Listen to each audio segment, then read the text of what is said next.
How to Draw Feet by Alexander Rishkin. Let's make another sketch of a foot. I will use the same technique of drawing in chalk.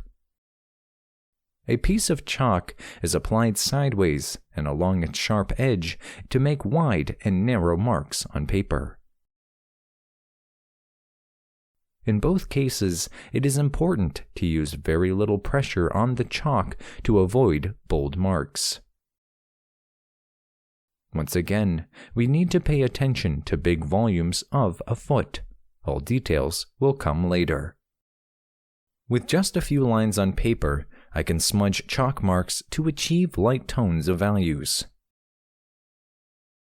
With light tone in place, we can continue defining details and working on proportions. For a greater precision, I'm using a wooden case pencil that has exactly the same pigment as the chalk used previously. Every line is placed for a purpose. This might be an outline, a contour, or a border between planes. Of course, it is possible to make well-pronounced and sharp lines with a piece of chalk as well, not only with a pencil. This is down to your personal preferences and creative task you have in mind. You may see that every outline at the end curves inward. This is to portray geometrical volumes and the relationship between each other.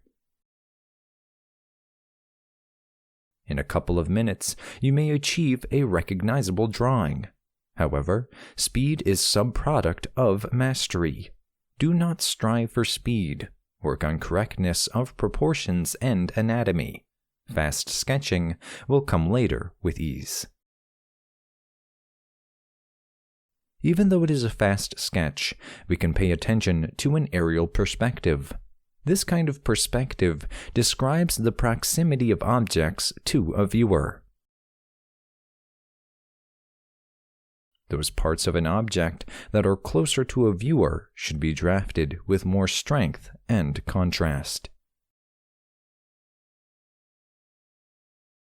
Of course, on such a shallow object like a foot, you won't see an aerial perspective in life. Nevertheless, a professional artist uses such an approach to create an illusion of three-dimensional space in drawing. You may accentuate with tonal values not only shaded areas, but places where one surface changes into another, or places where anatomy plays an important role in construction of a body.